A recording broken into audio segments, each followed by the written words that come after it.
students, this is the most important video you will see this year, so buckle up. The information here may save some lives. Hi everyone, welcome back to Reach Out Recovery. I'm Leslie Glass, and today we're diving into a topic that every parent with a college-age child needs to hear. How parenting during these exciting, but sometimes scary years, how we can be better, what we can do. So, sending your child to college is like handing them the keys to the adult world. Sorry. There's independence, growth, and opportunity, but there's also drinking, drugs, mental health struggles, and safety issues, especially for young women. So today we're going to unpack the big issues parents worry about and give you practical, loving ways to guide your kids without smothering them. Okay, so let's just say again really quickly, this is the most important stuff that we can possibly give you to share because it is so important to keep your college kids safe. And even if you think that they have a lot of tools, the truth is most kids don't. And under even if you think that they have a lot of tools, so basically, the first thing we want to talk about is acknowledge the transition. It's a really big transition for kids and parents. And kids are going to test their freedom. And what the whole goal is to let them go, but without letting them fail. So you talked a little bit about the difference between college and boarding school, and then we'll get into it. I really want to say, I sent one of my kids off to college when he was 16 years old. And he was not ready. He even though he had been to camp for many, many years, he wasn't really ready for everything that was going to happen to him in college. So let's say what the difference between camp and or even boarding school and being at home and going to college. In all of those areas, there's somebody watching. Somebody watching. Mm-hmm. In camp, in boarding school, and even at home. And if your kids acted out and were a bit wild, they always came home. Right. And you were there. Right. When you go to college, no one's there. Right. No one is watching you. No one is helping you plan your meals. No one is making sure that you get to your classes on time. And no one is watching what other influences are affecting you, how they're affecting you. So let's get straight into it. The big issue, number one, we're going to talk about is safety for girls. Now, obviously, we're extremely concerned about safety for girls because we were girls once and we know what it's like out there. So it's really important to remember that these are facts, and the facts say that 13% of all students experience a rape or sexual assault annually, with 26.4% of female undergraduates affected. But I want to add to that, not only, there's assault, and there's rape, and there's also accidents that happen. Yes, no question. As a result of drinking. So the first thing you want to do is like really stay in the statistics when you're talking to your girls and explain that often 1 in 4 girls in college is going to experience some kind of unwanted attention, and that's really important. It's not an uncommon thing. It's very, very common. So some of the unsafe situations, and we're going to go through the situation and then we're going to go through a few tips to keep them safe. So parties. Number 1, parties. And it doesn't matter if it's a dorm party or a fraternity party or parties with post-grads, parties can be dangerous. So what you want to do is always have a buddy system. You always want to have a safe friend. Your hand over your drink. Yes, you want to cover your drink. I still share my location with a few people at my age. Mm-hmm. I just think it's the way to make sure that somebody knows where you are all the time. And very, very important, always have an exit plan and always have a charged phone with you. So what's the next one? Well, I think it's very important, first of all, to say that kids going to college want to have fun. Yes. That's the first thing. They go to college they go to fraternity parties, they go to other kinds of parties, and they want to have fun. And the way we generally have fun in this country is by drinking, right? Mm-hmm. So drinking is, so what we have to do is we have to warn and explain to our girls the impact of drinking on that. And we'll get to that in a minute, but walking home alone at night, don't go alone. So the tips are stay in lit areas. Use campus shuttles when you can. Dorm and housing safety. All right, you may be, your kid may be, your daughter may be in a co-ed dorm. Lock your doors. Don't open them for strangers. Report broken windows or locks and get them fixed. What else? Certainly if you live off campus, which I did, I lived in apartment buildings with other college kids and adults. This is a time when you need to remember that your space is not necessarily safe. So you really want to make sure if you have a landlord and things are, there are exit doors that people leave open, these are things you want to make sure are closed. I think the facts are in this day and age. There are dangers for girls in college, and you don't want strangers coming anywhere near where you sleep at night. Rides and transportation. Huge. What do? We verify the drivers. Always. We don't go alone. We have to be on the buddy plan all the time and be on the phone. I mean, even now, when Lindsay is out on her own or coming back from the airport, I always want to know the name of the driver in the car. Have somebody put you in the car or use campus transportation. As long as that's safe, especially at night. All right, dating and hookups. This is just how it is. College kids are gonna hook up and do all of these things. So the safest thing you can do, and again, this is something I do at this age, always let a friend know who you're with and where you're going. If you're meeting somebody off a dating app, you want to take a picture of it and send it to somebody that you know. You want to meet in public. You want to meet during the day, probably. And I can't stress this enough. If you're sitting somewhere and it feels weird, run. Like, your instincts exist for a reason. If somebody is making you nervous, you want to exit and get out of there as soon as possible. It's really important that you can teach your daughter to say no. Yeah. Teach your daughter to say no. She doesn't have to go to a party. She doesn't have to hook up. She doesn't have to do anything she doesn't want to do. And often as girls, we want to be nice. Yeah. So you have to teach your daughter that they can run if they want to. Absolutely. So another really big one is online activity. I can't tell you how many stories we hear about girls in college who have been catfished, who have sent a photo without their clothing on that has then been circulated. There are scams. There is online bullying. So you really want to be careful online. You really want to know what the scams are. You want to know that if you are only seeing pictures of somebody online and you have not FaceTimed with them, you do not know who you are talking to. Yeah. When it comes to online people. And getting back to the hookups, really it's important to tell your daughters not to take nude pictures, not to let anybody take nude pictures of them. Because they can come back to haunt you. Yeah.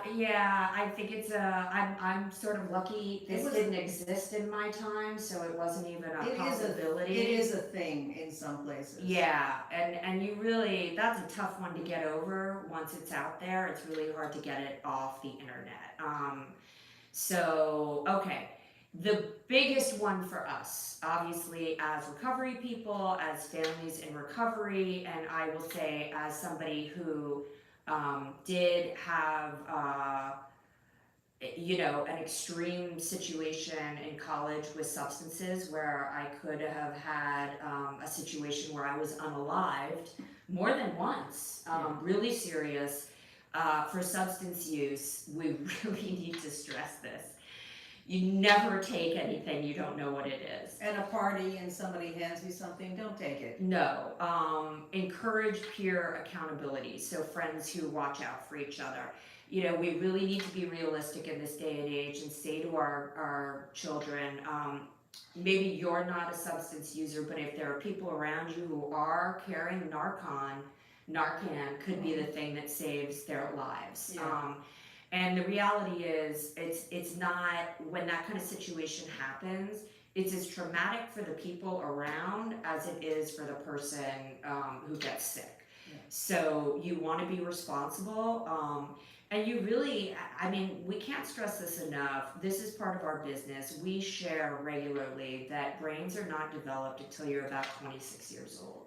So if you can avoid and say no to that kind of stuff, you're going to be better on down the line.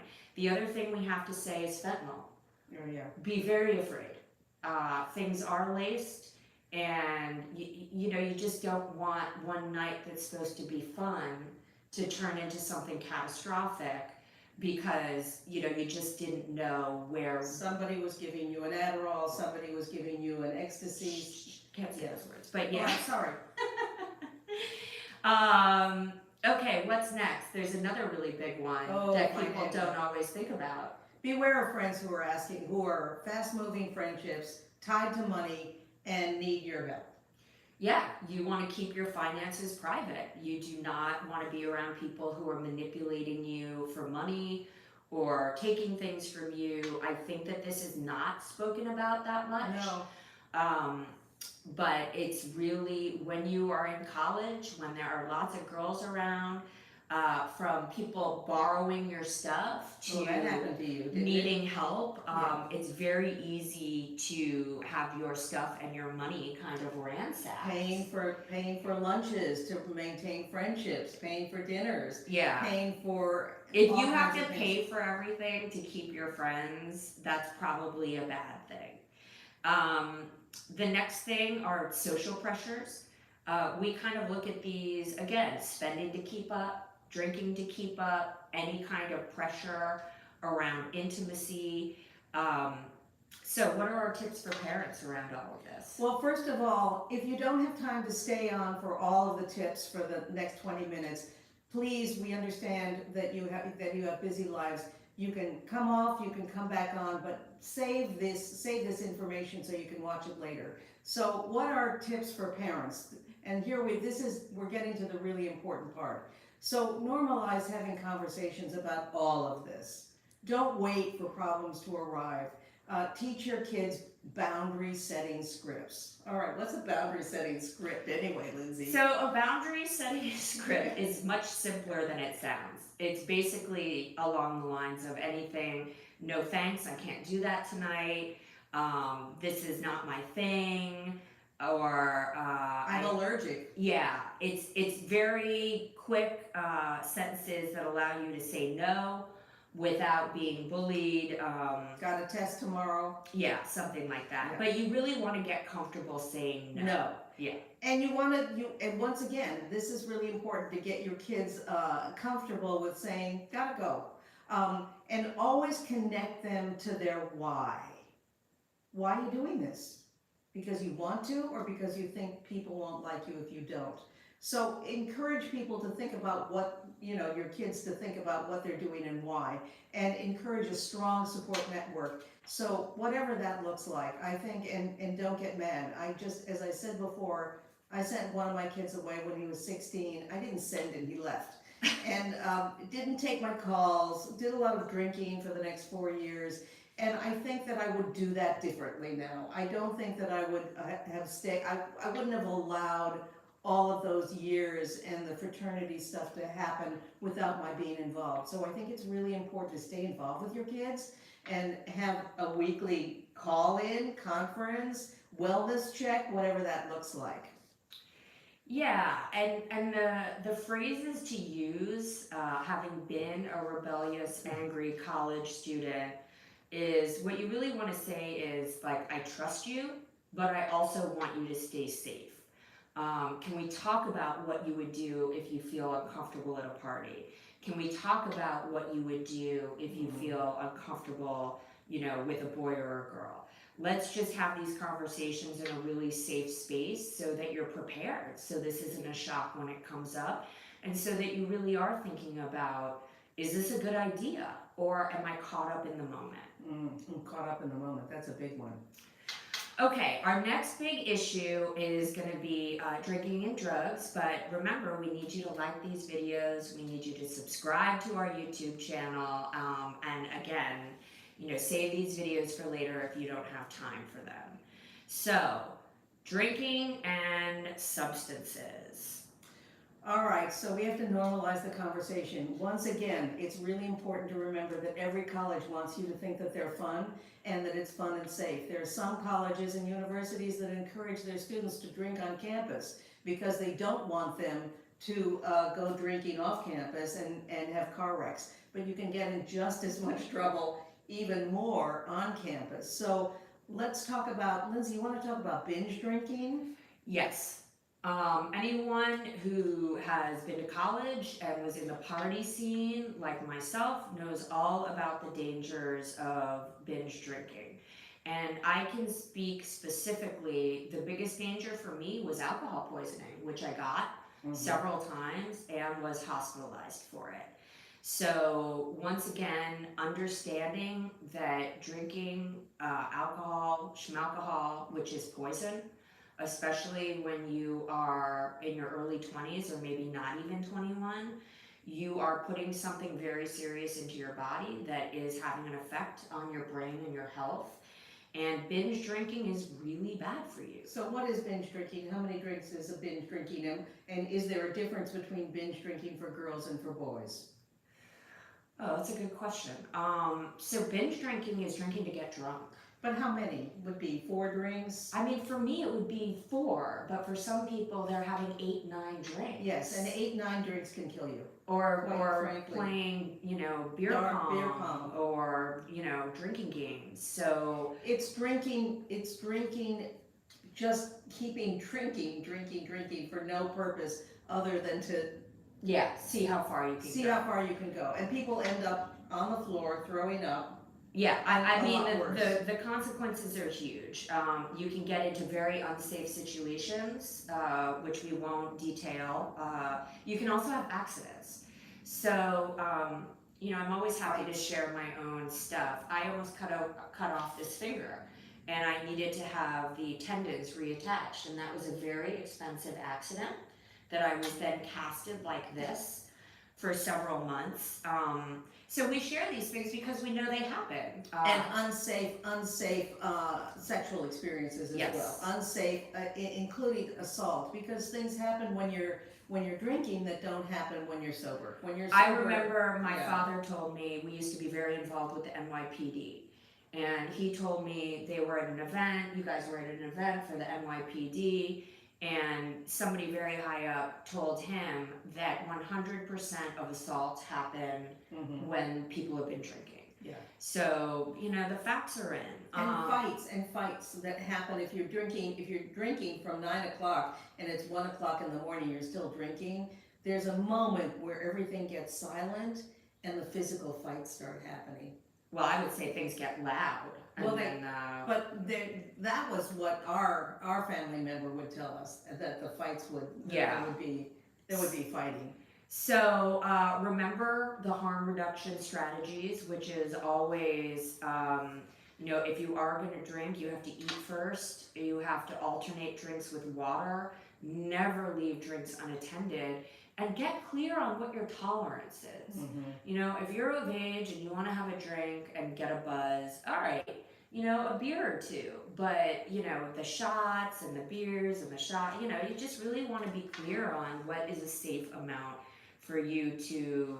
I would like to add something to that, if that's okay with you. And that is that girls process alcohol differently from boys. And this is something that teachers and parents often don't know. Girls get drunk quicker and they stay drunk longer. And it's actually a 2-to-1 situation. So a boy has 1 drink, and if a girl has the same drink, it affects her as if she's had 2. So if a guy has 1 drink, it's 1 drink. If a girl has 1 drink, it's like having 2. And if she has 2 drinks, it's like having 4. So after a girl has had 4 drinks, 2 drinks, she's actually vulnerable. Yeah, absolutely.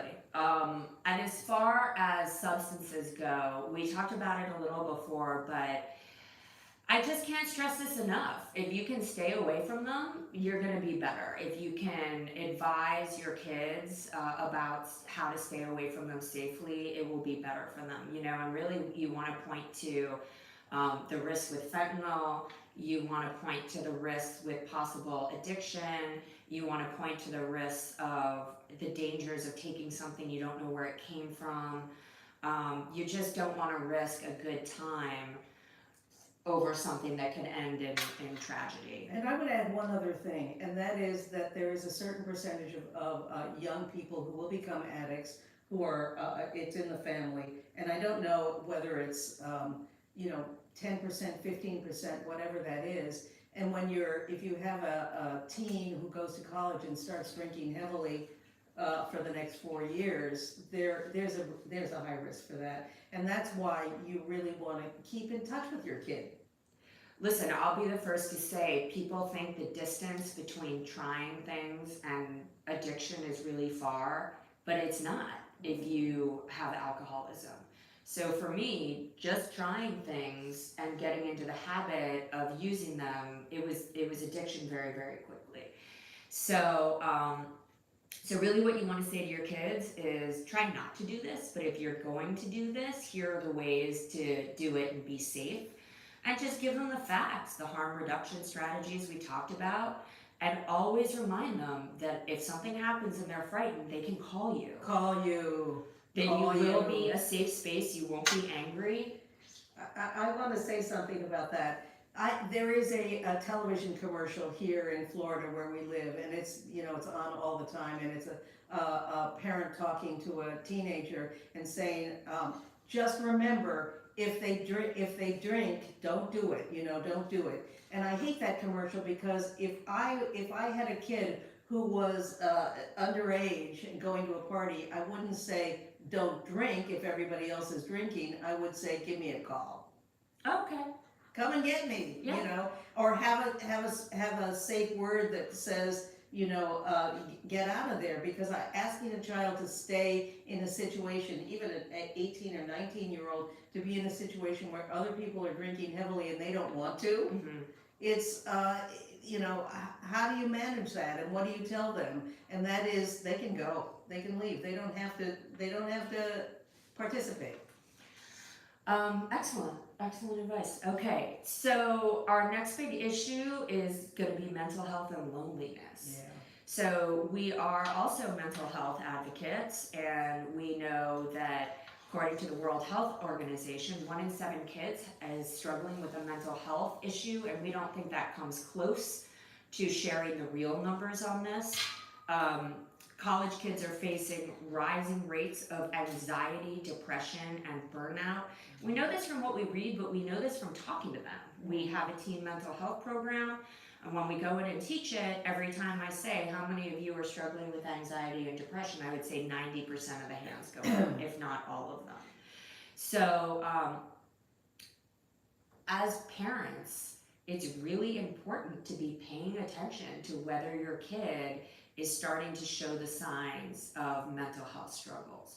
Are they having anxiety issues, depression issues, more serious mental health issues? You never want it to get to a point where a kid feels helpless or hopeless. You want to jump in there and be able to help them get the support that they need way before that happens. So one of the things we really stress is to normalize therapy as a tool, not a failure. A lot of people come from cultures or situations where it feels like therapy, like what? That's for crazy people. But it's not. Therapy, I think, should be mandated.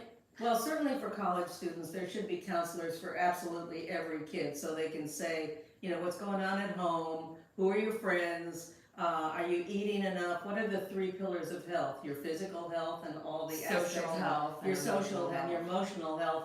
And students who are 16, 17, 18, even 20 years old and 25 don't know how to regulate all those pillars of health, all those aspects of physical health, just that alone. I'm glad you brought that up. So that's, if you're wondering, what am I looking out for? That's what you're looking for. Like, what's my kid's social health? Do they have friends? Yeah. Or are they struggling with isolation? How is their ability to go out into the world? How is their physical health? Yeah. And look, not all kids are athletic, not all kids, want to be out there, but there's a real difference between a kid who has totally lost interest in their physical self and physical health, and a kid who is maybe just going through a phase and eating fried food and drinking beer. I gained weight in college. Yeah, that's not what we're talking about. We're talking about kids who have really given up on their physical health. So physical, social, and emotional. You want to be paying attention. Is this a kid that's able to share where they are emotionally with you? Yeah. Do they feel comfortable talking about it? Do they even have the words to talk about their emotional health? And can you accept it if they say that they're not doing well, or feeling scared, or lonely, or homesick, or what are the things that you should do as a parent? And I think it's being accepting. I think it's really important to be accepting and say, it's absolutely normal to have anxiety. And not assume that what worked for you is going to work for them. Yeah. It's a different generation. There are different issues. And I think encourage them to be able to find resources to help them. Absolutely. Whatever it is that they're going with. Absolutely. And if you see issues with those pillars of health, this is when it's really as parents, you have a responsibility to keep your kids safe, even if they're in college. And this is when you want to say, look, I've noticed you're not sleeping, or I've noticed you're not eating, or I've noticed you're not hanging out with other kids. What's going on? And do you need some support around this issue? I can't tell you how many parents have told me, oh, my kid doesn't have friends. And it's interesting, I'm not here to be judgmental at all of that.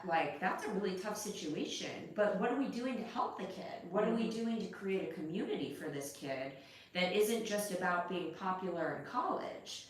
Where do their interests lie? Where might they find the support and community they need? And also, it's really important not to say, are you okay? Because even when I ask you now, are you okay? The last thing you're going to say is, no, I'm not okay. So you can say, what's been the hardest part of this week? Yeah. Or that stuff before, I've noticed this. Yeah, I've what noticed is it? this. Does it mean anything? Yeah, Should I be concerned? You sleeping okay? Are you sleeping okay? That kind of thing. And then the other big warning signs, we mentioned it, but isolation, slipping grades, and substance misuse. And if you need to look up what that looks like, we encourage you to do so. But there are very clear signs when somebody is starting to go down that road. All right, we're getting towards the end of this little talk, so we're just going to remind you to please like this video, please subscribe to our YouTube, please join us for these lives on Thursday, because parenting and family wellness is so important, and we know from our own family and our own experiences that this stuff is not magic and it's not rocket science. No. It's learning how to communicate, it's learning how to be accepting, and it's learning how to support somebody in the ways that they need to be supported. And if you can do that, harmony and success can arise. Yes. And don't be afraid of them. I think the important thing is not to be afraid of them. There will be some resistance if you start asking kids questions about things that they don't want you to know about. What are things that parents can say that can help kids open up if they're trying to? Well, I'm asking a hider. Well, we kind of talked about it, and I think it's really noticing things and asking how you can support. I really think how can I support you? That's the key. Okay. All right, so we've got some trending topics. Digital safety and cyberbullying. Oh wow. So this is something we see a lot of interest on our website. So this goes beyond just the scams and oversharing online, although those are really big ones. This also has to do with anything from keeping your information online safe. And when I say information, your banking information, where you live, If you are using any kind of social apps, making sure that what you're putting online doesn't show where you live and what you do if it's public. As far as cyberbullying goes, if something is going on, you need to report it. Yeah. You need to report who's doing it. You need to report what's going on. Right. Don't be afraid Don't of be these. afraid. Yeah, don't be afraid of these people. And again, this is why you don't put pictures of yourself that you don't want your. You know, I had a rule, and it was basically, Excuse me. So sorry. don't put anything online that you don't want your parents to see. Oh. So tell your kids that. Don't put anything online that you don't want me to see, because there's a chance I'm going to see it. And that's a big deal. Well, yeah, this is the media, your social media platforms. Yeah, but beyond that, don't send somebody a picture that they can circulate. Don't write texts about any bad behavior that you don't want screenshotted and sent around. Like, really, you have to protect yourself online. Yeah. Anything you write or put online is unsafe. I don't care if that person's your best friend today.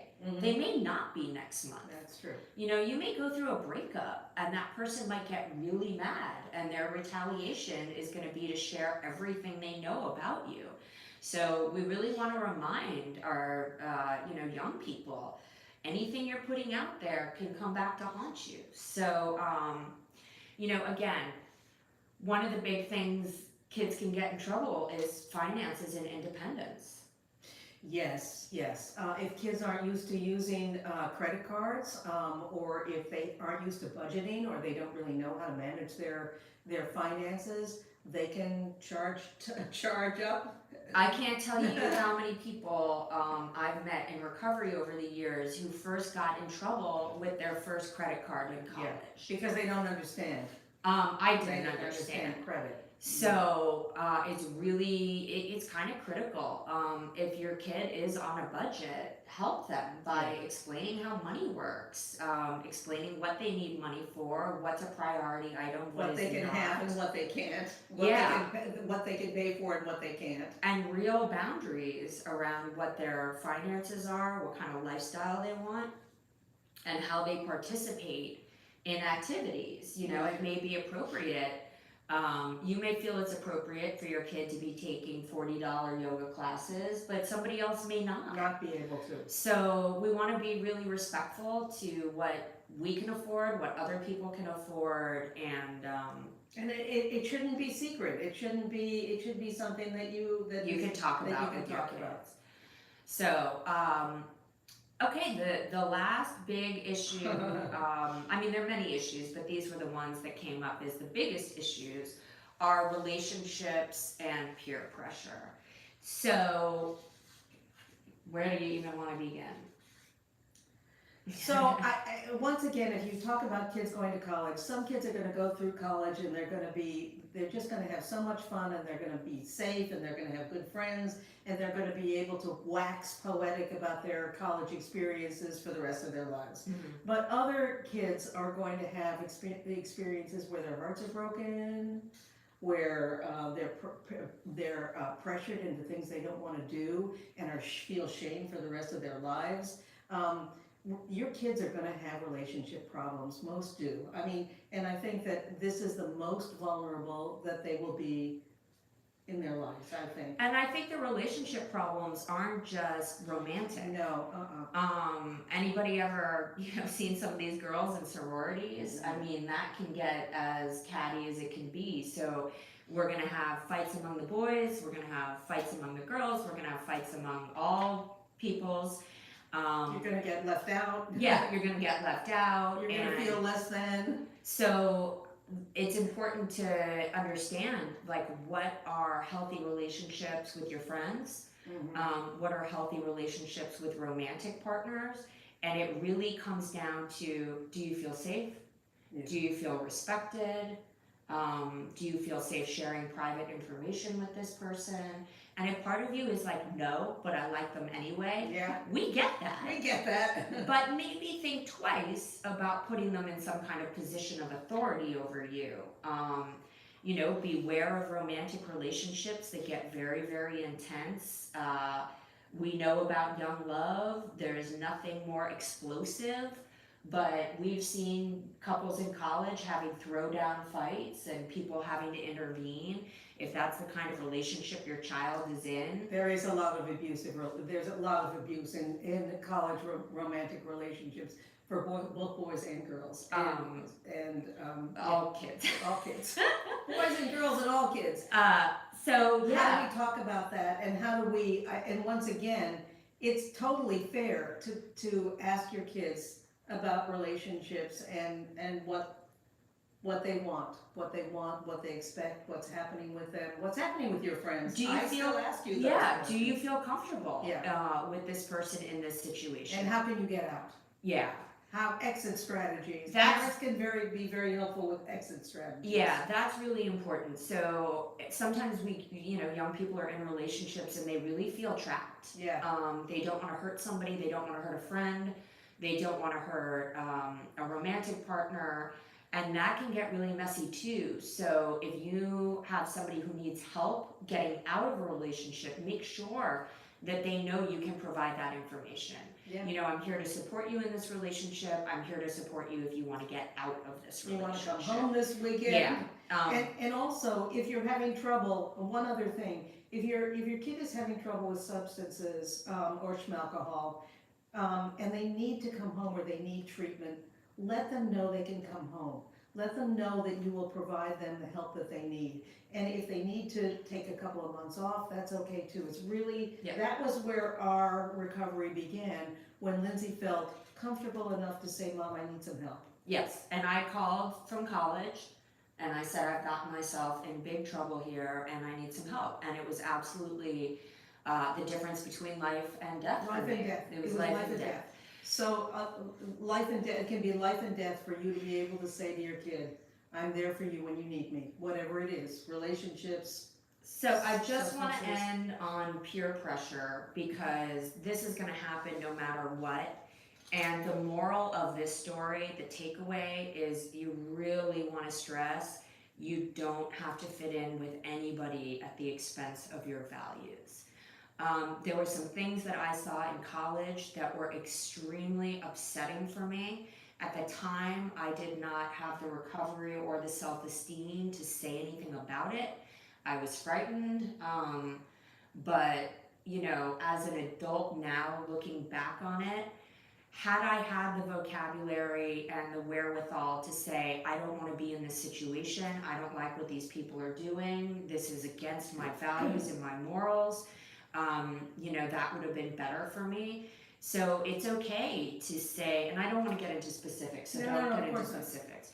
But I'm going to give an example. Let's say your child is in a relationship with somebody who is in a fraternity or sorority, and there are behaviors going on sometimes that go way beyond the pale of what you're comfortable with.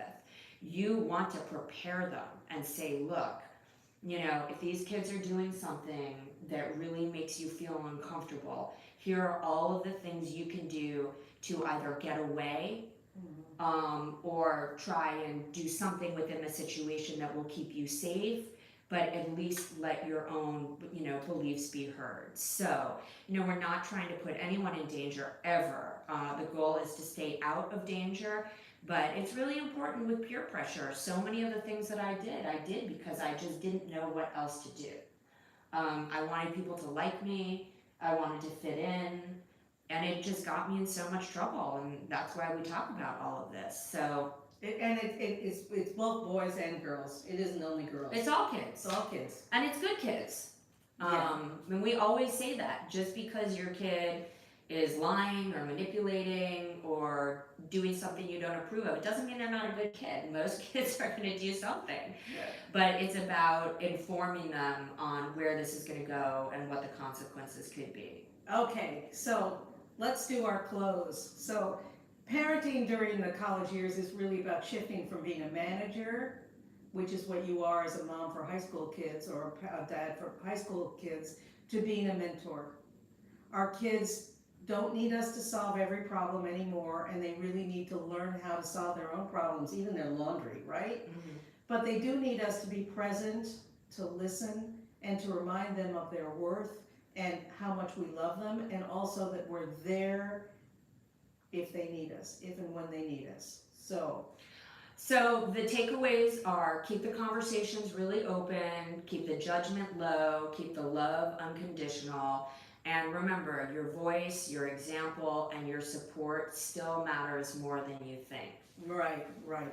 Well, if you found today's live helpful, hit that like button, share this with a parent who needs it, and subscribe to Reach Out Recovery for more tools and tips. We're here every Thursday, and we also have a radio show, and visit our website, Reach Out Recovery. Together, we can raise healthier, safer, and stronger young adults.